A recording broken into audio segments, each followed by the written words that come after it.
हाँ तो चलो शुरू कर रहे हैं। इससे पहले वाली एक्सरसाइज 6.1 पूरी तरह सॉल्व हो चुकी है। अब अगली एक्सरसाइज के लिए हम लोग को पढ़ना है त्रिभुजों की समरूपता। तो कोई दो त्रिभुज समरूप कब होता है? कोई दो त्रिभुज समरूप कब होगा? जब उनके संगत कोण आपस में बराबर रहें। संगत कोण क्या रहें? बराबर। और उनकी भुजाएं समानुपाती रहें। मतलब उन दोनों की भुजाओं का जो रेशियो है वो एक ही होना चाहिए। देखो हम एग्जाम्पल बना रहे हैं यहाँ पर। एक त्रिभुज ये बना लिया हमने, ए बी सी, हमने इसको नाम दे दिया। और यहाँ पर एक त्रिभुज बना लिया छोटा सा, इसको नाम दे दिया हमने P Q R. P Q R. तो ये एंगल इस एंगल के बराबर हो, ये वाला एंगल इस एंगल के बराबर हो, और ये वाला जो एंगल है वो इसके बराबर हो। ये एक शर्त हुई, ये एक शर्त हुई। इनको बोलते संगत कोण। इस त्रिभुज के संगत कोण, इसको बोलेंगे संगत कोण है। तो ये कोण अगर बराबर होगा। दूसरी शर्त, यहाँ हम एंगल पहली शर्त लिख दें। पहली शर्त है कि एंगल ए बराबर एंगल पी, एंगल बी बराबर एंगल क्यू, और एंगल सी बराबर एंगल आर। ये पहली शर्त हो गई। ये दो पहली कंडीशन। दो त्रिभुज समरूपता की समरूप कब होंगे?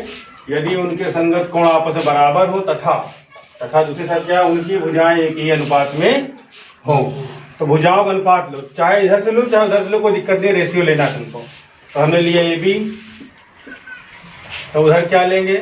P Q. देखो ये वाला एंगल और ये वाला एंगल बीच में यही लाइन आ रही है, तो ये वाले एंगल ये वाले एंगल भी यही लाइन लेनी है। तो पी क्यू बराबर, इधर हमने लिया ए सी, तो उधर हम लेंगे पी आर। फिर हमने इधर लिया बी सी, तो इधर हम लेंगे क्यू आर। ये शर्त नंबर 2 है। तो कोई भी त्रिभुज कब समरूप होगा? जब ये दो शर्तें मानेगा। पहली शर्त, इनके संगत कोण आपस में बराबर हो। संगत कोण आपस में क्या हो? और साथ में भुजाओं का जो रेशियो है वो भी फिक्स हो। जैसे ये 1/2 आ रहा है तो ये भी 1/2 आना चाहिए, ये भी 1/2 आना चाहिए। ये 3/5 आ रहा तो ये भी 3/5 आना चाहिए, ये भी 3/5 आना चाहिए। समझे ना? और क्रम से लेना है। देखो यहाँ पर एंगल, एक वाला एंगल, ये 2 वाला, तो एक लाइन खींचिए, इधर 2 बनाया है, इनके बीच जो लाइन लिया है उसी तरीके इसके बीच की भी जो लाइन लिया है उन्हीं का रेशियो हमने किया। अलग अलग का नहीं करना। ये ले लिया और गलती से तुमने इसका ये उठा लिया तो फिर रेशियो नहीं मैच करेगा।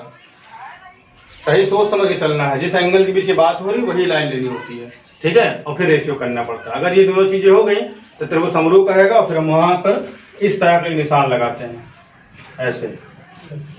ये समरूपता का निशान है, ठीक है? तो लिख देंगे त्रिभुज ए बी सी। दो कैसे चले हैं? ए बी सी, एक वाले एंगल से 2 वाला एंगल, फिर 3 वाला एंगल। तो समरूप है त्रिभुज पी क्यू आर। गलती से आर पी क्यू इस टाइप मत कर देना। पी क्यू आर, पी पे चले फिर क्यू पे चले फिर आर पे चले। मतलब एंगल एक वाले से चले फिर 2 वाले पे चले फिर 3 वाले पे चले। जैसे यहाँ 1 वाले चले तो 2 वाले चले फिर 3 वाले से। ये दोनों शर्तों से क्वेश्चन सॉल्व होगा। समझ में आ गई? पूरी तरह कंडीशन अच्छे से आ गया ना? कब त्रिभुज समरूप होंगे? जब दोनों के संगत कोण आपस में बराबर हो, नंबर 1। और जब दोनों की भुजाएं समानुपाती हो, अर्थात उनका अनुपात क्या रहे? बराबर है, तब दोनों त्रिभुज क्या कहलाएंगे? समरूप। अब ये छोटा ये बड़ा है, लेकिन रूप एक ही है। ये समझ लो इसी का फोटो कॉपी है। मतलब तुमने इसको छोटा करके लिख दिया, इसको जूम करके बड़ा कर दिया। ये 3 गुना से ये 1 गुना करके 3 गुना बढ़ा दिया। मतलब लेकिन है वही चीज। समझ रहे हो मेरी बात को? कल एग्जाम्पल दिया था तुमको। अब तुमने मेरी फोटो खींची पूरी फुल साइज इतनी बड़ी खींची, और एक ने बच्चे ने फोटो खींची इतनी बड़ी। तो हाँ, तो हम ही दोनों ना एक रेशियो लोगे तो बराबर ही निकलेगा हर एक अंदर। तो उतना ही हाथ, इधर 1 सेंटीमीटर हाथ था तो उधर जाकर के 5 सेंटीमीटर आ गए, तो 1:5 का रेशियो आ गया। तो इधर भी तो ऐसे होता है सिमिलैरिटी। इसी को बोलते हैं इंग्लिश में सिमिलैरिटी, यानी कि समरूपता। समझ आ गया? तब आगे बढ़ते हैं। हाँ, तो अब समझते हैं हम लोग आधारभूत समानुपातिकता प्रमेय। इसको बोलते हैं इंग्लिश में बेसिक प्रोपोर्शनैलिटी थ्योरम। इसी को शॉर्टकट में बोलते हैं बीपीटी, बेसिक प्रोपोर्शनैलिटी थ्योरम। इसका शॉर्टकट है ये, ठीक है? इसका फुल फॉर्म वो लिखा है, बेसिक प्रोपोर्शनैलिटी थ्योरम इंग्लिश में। और हिंदी में कहते हैं आधारभूत समानुपातिकता प्रमेय। ये प्रमेय सीख जाते हो तो 6.2 एक्सरसाइज बहुत आराम से सॉल्व हो जाएगी। इसका स्टेटमेंट देख लो, फिर यहाँ समझो कि क्या कह रहा है। ये कह रहा है कि यदि किसी त्रिभुज की एक भुजा के समांतर तो एक त्रिभुज बना लेते हैं। जैसे जैसे स्टेटमेंट पढ़ेंगे वैसे वैसे आगे बढ़ जाएंगे। नाम दे दिया इसको हमने, नाम तुरंत दे देना चाहिए ताकि हमको आगे सॉल्व करने में आसानी रहे। तो यदि किसी त्रिभुज की एक भुजा के समांतर, कोई भुजा पकड़ लेते हैं, एक भुजा बोली कोई भी ले लेते हैं, चलो ये वाली ले लिया, एक भुजा के समांतर, इस भुजा के समांतर ऐसे, इस भुजा के समांतर अन्य दो भुजाओं को भिन्न भिन्न बिंदुओं पर प्रतिच्छेदित करने के लिए एक रेखा खींची जाए। इसके समांतर एक रेखा खींची जाए जो इन दोनों भुजाओं को अलग अलग बिंदु पर काटे। मान लो काटा डी पे ई पे, मान लो काटा डी और ई पे। फिर समझो, यदि किसी त्रिभुज की एक भुजा के समांतर, एक भुजा के समांतर अन्य दो भुजाओं को काटने के लिए या प्रतिच्छेदित करने के लिए कोई रेखा खींची जाए, कोई रेखा खींची, आराम समझो बिल्कुल। किसी त्रिभुज की आधार के या कोई भी भुजा ले लो, किसी त्रिभुज की एक भुजा के समांतर, किसी त्रिभुज की एक भुजा के समांतर अन्य दो भुजाओं को काटने के लिए, देखो एक भुजा ये है, अन्य एक ये है, काटने के लिए तीसरी रेखा खींची जाए तो ये रेखा दोनों भुजाओं को बराबर अनुपात में काटती है। तो ये रेखा अन्य दो भुजाओं को एक ही अनुपात में काटती है, एक ही अनुपात मतलब बराबर अनुपात में विभाजित करती। कहने मतलब है, देखो ये ए बी टूट गया ना दो भागों में, ए डी और डी बी, ए डी और डी बी, यहाँ ए ई और ई सी, तो जो भागों में टूटा है एक ही अनुपात में टूटा है, ये कहना ये चाहते हैं। कहने मतलब ये है, अर्थात ए डी बटे डी बी, ए ई बटे ई सी, यही है, इसी को बोलते हैं हम लोग बीपीटी। क्या बोलते हैं? बीपीटी। स्टेटमेंट समझो, ये फार्मूला समझो।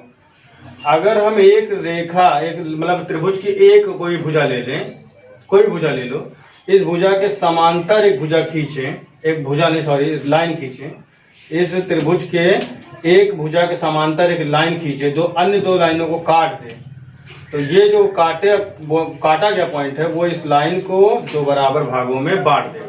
मतलब ए डी बटे डी बी, ए ई बटे ई सी, ये बराबर होंगे आपस में। चाहे यही लाइन बराबर नहीं, इसके समांतर ले लो, दूसरा त्रिभुज ले लो। यहाँ पर देखो एक त्रिभुज ये ले लिया, इसको नाम दे दिया हमने पी क्यू आर, इसके समांतर यहाँ से लाइन खींच दो, नाम दे दो इसको चलो एस टी, है ना। तो ये लाइन ये इसको भागों में बांट दिया ना, ये क्यू आर को दो भागों में बांट गया, क्यू टी और टी आर। देखो क्यू पी दो भागों में बांट गया, क्यू एस और एस पी। तो ये जो भागों बटे ना ये बराबर आएंगे, यानी मतलब क्या आएगा, क्यू टी बटे टी आर बराबर क्यू एस बटे S P, Q S S P. समझ रहे हो ना। कोई भी कहीं से भी कटवा दो। एक और देख लो यहाँ पर, जैसे हमने एक त्रिभुज ले लिया, ये देखो जाओ, इसको नाम दे दिया M N P, M N P. अब की बार यहां से काट दिया, ठीक है। इसके समांतर ही लाइन है, मान लो काटा ये ओ आर पर, नाम देने से कोई दिक्कत नहीं, कोई भी नाम दे सकते हैं। तो ये इसके समांतर है, ये इसके क्या है, समांतर, और इसने इस लाइन को काट दिया है। तो जो काटा है वो बराबर अनुपात में काटा होगा, यही थ्योरम बताते ही। मतलब वो कहना चाहते हैं कि पी आर बटे आर एन बराबर पी ओ बटे ओ एम, यही चीज है बस, इसी बोलते हैं बीपीटी। समझ में आ गया, स्टेटमेंट कथन समझ में आ गया। यदि किसी त्रिभुज की एक भुजा के समांतर एक रेखा खींचे, एक भुजा के समांतर एक रेखा खींचे जो अन्य दो भुजाओं को कहीं ना कहीं काटेगा, अलग अलग बिंदुओं क्या करेगा, काटेगा। तो जो भुजाएं कटी हैं वो एक ही अनुपात में कटेंगे, एक ही अनुपात में टूटेंगी। समझ में आई बात कुछ? यहाँ समझ में आ रहा है, नहीं समझ में आ रहा? इसके समांतर ही लाइन खींची गई, अब इसने इन दोनों को तोड़ दिया, तो ए डी बटे बी डी और ए ई बटे ई सी आपस में बराबर होगा। देखो कभी बच्चे भूल जाते कौन सा बटे करे कौन सा, हम कहेंगे कोने से चलो, यहाँ से चलो, तो यहाँ चलो, तो ये वाली लाइन बटे ये वाली लाइन बराबर ये वाली लाइन बटे ये वाली लाइन। यहाँ से चलेंगे, यहाँ कोना ये है पी आर बटे आर एन, पी ओ बटे ओ एम। यहाँ से चलेंगे, कोना ये है, जहां से काटेगा उसी सामने वाला कोना देखेंगे। तो देखो यहाँ से क्यू टी बटे टी आर, क्यू एस बटे एस टी। समझ में आया ना। इससे क्या फायदा है हमको, इससे अगर चार लाइनें हैं, 1 2 3 4, कोई 3 देगा तो चौथी में निकाल लेंगे बहुत आराम से। कोई 3 देगा, चौथी हम निकाल। जैसे इसमें हमने कहा कि ये 2 सेंटीमीटर है, ये 5 सेंटीमीटर है, ये 4 सेंटीमीटर, बताओ ये कितना होगा। इसको x मान लिया तो बहुत सरल है, 2/5 बराबर 4/x है ना। क्रॉस मल्टीप्लाई करा दो, 2x इज इक्वल टू 4 पंचे 20, तो 2 धाम 20, तो x बराबर 10। समझ में आया। तो ऐसे क्वेश्चन आएगा, यहाँ दे देगा, यहाँ दे देगा, यहाँ भी दे देगा, एक छुपा लेगा तुमसे, तो बट्टे करके बहुत आसानी निकाल। पीटी को प्रूफ कर लिया जाए, ठीक है, प्रूफ करते हैं इसको। तो उपपत्ति, तो चलो यहाँ पर एक त्रिभुज मान लेते हैं हम लोग। माने त्रिभुज है ए बी सी, कोई एक त्रिभुज हमने मान लिया, इसका नाम दे दिया ए बी सी। मतलब प्रूफ थोड़ा सा हार्ड पड़ेगा, लेकिन थोड़ा ध्यान दोगे तो आ जाएगा। ए बी सी एक हमने ट्राइंगल मान लिया, ठीक है, और साथ में हमने ये भी मान लिया कि बी सी के समांतर एक रेखा हमने खींची है जो ए बी और ए सी को 2 जगह काट रही है। इसको नाम दे दिया हमने डी, इसको नाम दे दिया हमने ई। एक्स्ट्रा पार्ट हटा देते हैं। ये जो लाइन हमने खींची है डी, ये बी सी के क्या है, समांतर। बी सी क्या है, समांतर। इस वाली लाइन के समांतर है, जो ए बी और ए सी को डी और ई पॉइंट पे कट कर रही है। ठीक है, यहां लिख लेते हैं ये बात। हम हमारे पास क्या क्या चीज दिया है, दिया है त्रिभुज एबीसी और बीसी समांतर है किसके, डी के, ये भी दिया गया है। और सिद्ध क्या करना है, सिद्ध करना है ए डी बटे डी बी बराबर ए ई बटे ई सी, यही सिद्ध करना है। इसी को हमें सिद्ध करना है, इतनी बात सिद्ध करनी है। तो शुरू करते हैं काम। तो सिद्ध करने के लिए क्या करेंगे, देखो 2-3 पार्ट। एक यहाँ से इसको मिलाना पड़ेगा, तो मिला दे रहे हैं, डॉट डॉट लाइन खींच करके इसको यहाँ मिला दो थोड़ा, ठीक है। इसको सी से मिला दो, ये चीज, ठीक है। और यहाँ से लंब खींच दे रहे हैं इसके ऊपर, लंब परपेंडिकुलर। लंब जो होता है वो 90 डिग्री पे यहाँ मिलता है, कितने डिग्री पे, इसी तरीके ई से भी यहाँ पर लंब खींच दे रहे हैं। इसकी हमें जरूरत पड़ेगी, देखना अभी तुम्हें। मान लो ये एम पे काटता है, मान लो ये एन पे काटता है, ये नाम और देख लिया। इतना काम तो करना ही पड़ेगा शुरुआत में। और इस चीज को लिख भी देंगे यहाँ पर, ठीक है, लिख देंगे यहाँ पर कि बी ई को मिलाया, बी से ई को, ई से, तथा सी को डी से, सी को डी से मिलाया। ये किया हमने। और साथ में हमने क्या किया, डी एम लंब डाला है ए ई पे, डी एम लंब डाला है किस पे, ए ई पर, ए ई पर। और साथ में ई एन भी लंब डाला है डी ए पर, ई एन लंब है ए डी पर। इतनी बातें देखो करनी पड़ेगी तुमको। फिर समझ लो, बी को ई से और सी को डी से मिलाया, बी को ई से और सी को डी से, ये हो गया। और ई एन लंब डाला है डी एन पे, लंब का निशान ये होता है उल्टा टी। ई एन लंब किस पे है, देखो ए डी है, इसमें लंब डाला है ना, ई एन लंब डाला ए डी पर। और यहाँ पर ए ई पर लंब डाला है डी एम, लंब जो होता है 90 डिग्री पे ऐसे मिलता जा करके, ठीक है। तो यहाँ देखो डी एम लंब है ए ई पर और ई एन लंब है ए डी पर। क्वेश्चन को सॉल्व करने के लिए इतना काम हमें करना पड़ेगा, ठीक है। अब हम निकालते हैं एरिया। तो ट्राइंगल का एरिया निकालने के लिए त्रिभुज का फार्मूला होता है हमारे पास 1/2 आधार गुणे ऊंचाई। कभी जरूर पढ़े होगे 9th में। एरिया बराबर त्रिभुज का क्षेत्रफल बराबर क्या होता है, 1/2 आधार गुणे ऊंचाई। तो जरा देखो, एरिया शॉर्टकट में ए आर लिख देते हैं, क्या लिख देते हैं, ए आर समझ जाओ, एरिया है, क्षेत्रफल है। तो एरिया ऑफ ए डी ई, इसको निकालना है, A D E, area of A D ई बराबर क्या होगा, 1/2 आधार गुणे ऊंचाई। तो आधार क्या है, आधार ये है जिसपे लंब गिरा होता है, उसको आधार बोलते हैं, ए डी आधार है। और लंब क्या है, ई एन लंब है, या एन ई चाहिए बोल दो। ये निकाल लिया। इसको एरिया एक प्रकार से और निकाल सकते हैं हम लोग, यहाँ देख लो, यहाँ निकाल दे रहे हैं, यहाँ लाइन खींच देते हैं। एरिया ऑफ ए डी ई एक प्रकार से और निकाल सकते हैं। कैसे निकाल सकते हैं? 1/2 इधर से निकाल लो। आधार क्या है? ए ई और लंब क्या है? D M. लंब क्या है? D M. फिर समझा देते, रुक जाओ, घबराओ। देखो ए डी ई हम इसकी बात कर रहे हैं। ए डी ई हम इसका क्षेत्रफल निकालना चाहते हैं। क्या निकालना चाहते हैं? क्षेत्रफल। तो क्षेत्रफल बराबर फार्मूला होता है 1/2 आधार गुणे ऊंचाई। 1/2 आधार गुणे ऊंचाई, ये तो सूत्र है। तो 1/2 आधार कितना है? ये आधार है और ये क्या है? ऊंचाई। ये चीज ऊंचाई होती है, लंब को ऊंचाई बोलते हैं।